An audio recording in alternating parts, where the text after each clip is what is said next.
Hello again. This is Nick Roach, and I would like to talk a little bit about relationships and growing in love and consciousness as a couple.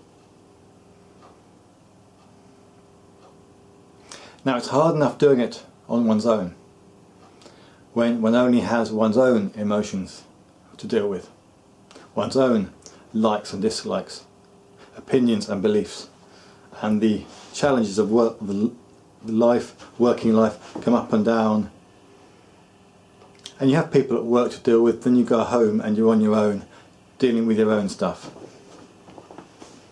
That's bad enough.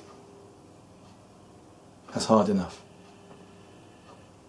But when one has a relationship where one goes home and there's another person with their emotions, their likes and dislikes, opinions, beliefs, ups and downs, and their challenges, and you put them together and live together, everything can become much more difficult.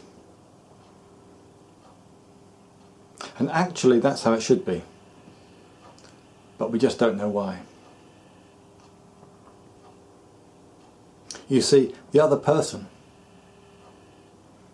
is our emotional self in form, in the physical reality, because we've said everything is one already, and that the emotional self is creating the whole environment. People and all, the whole lot, is created by the one emotion, the one energy that creates everything else. And one realizes that as my own being. This is all me. The space you're feeling inside there, the one being that you realize as yourself. I've done it here. So in my relationship, the person I'm with is also that energy, the one being that I've realized as myself. And I have to face my emotions inside me, and they have their emotions coming towards me as well. And I suddenly have two lots of emotions to face, my own and theirs.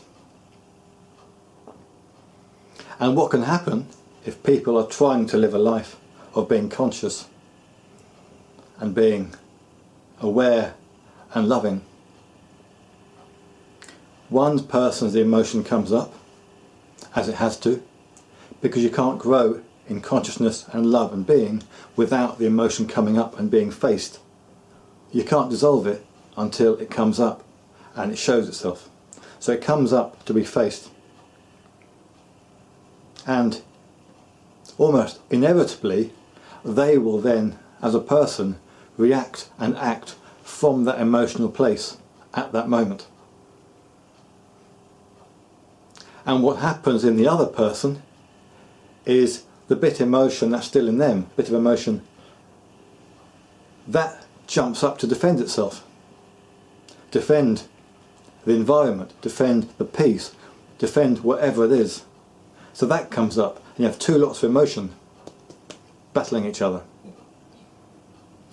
Now that's normal anyway in every day. That's what happens. But it also happens when with two people who are growing in love and consciousness. It often happens as well. More so actually when one gets emotional and the other person points it out, because they want the person to wake up and come to their senses as soon as possible to start dealing with it. But what happens is it's the emotion comes up that points it out in the other one, because it's very difficult when someone's emotional and you know if they can snap themselves out of it, they will take responsibility and they will deal with it. It's very difficult to find your own peace and say something like, is there anything happening in you at the moment?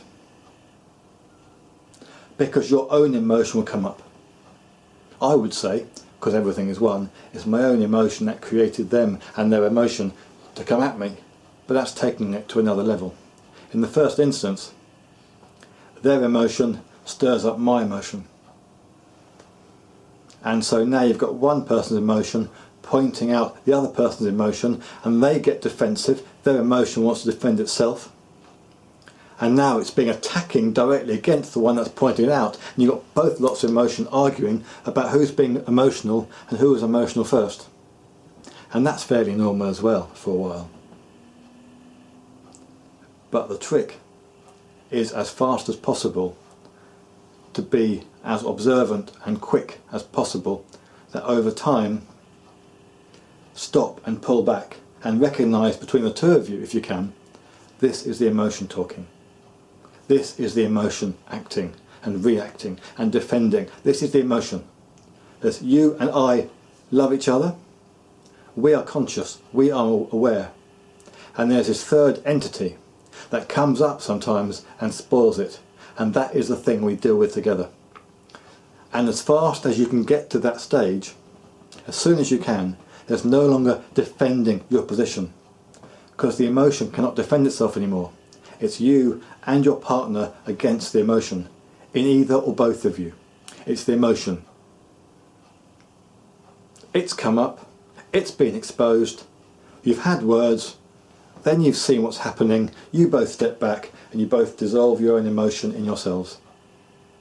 And there might well be stuff to talk about, but you do it then from the non-emotional perspective and without blame, because the emotion wants to detract attention from itself. This isn't me, this is you. Because it doesn't want to be made conscious. It doesn't want me to say, this is my emotion, I'll deal with this. You might well have some in you too, you deal with that, but I'll deal with this. And we move on. And the process of the relationship of growing in love and consciousness is then exactly that process. Every day, every minute we're together, watching inside. And being careful as much as I can not to react and defend one's position. Even if the other person comes at me from their emotion, I might say, as much as possible, no, I'm not going to respond from my emotion. I can feel and see it there, I deal with that. But if it happens, when it happens, it's the entity, the emotional entity. I say, and I've said, I'm responsible for everything, and that's the case. But that doesn't mean I can control everything. And when the emotion comes up, I will deal with it. But I don't blame anybody else for it, don't blame myself for it, I deal with it, and I expect the other person to deal with it in themselves, and not eventually, when it's calmed down a bit, not to defend it in themselves either. But that is the process. Every time it happens, we grow in love and consciousness through not accepting the emotions in ourselves and not accepting it in the other person, but not accusing the other person from an emotional perspective. And this takes time. This can take time to work out. In the beginning it can be very difficult because there's so much emotion underneath, so much there, and it cannot be made conscious. It cannot be got rid of and turned into love and being until it comes up and is made conscious, until it shows itself. So inevitably all the emotion has to come up. It has to. An emotional person who's very emotional underneath cannot go through life, especially if they're trying to grow in love and being and consciousness and self-awareness, cannot go through life without facing it. It must be faced. But it's okay.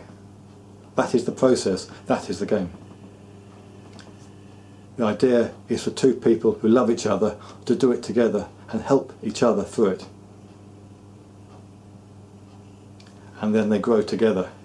They are each other's conscious reflection, moving up all the time, and life and their relationship together gets simpler and simpler and more open and more honest and being and peaceful And then until there's no more need for any more of the arguments that may have happened years ago, because any emotion comes up, it's dealt with in the moment.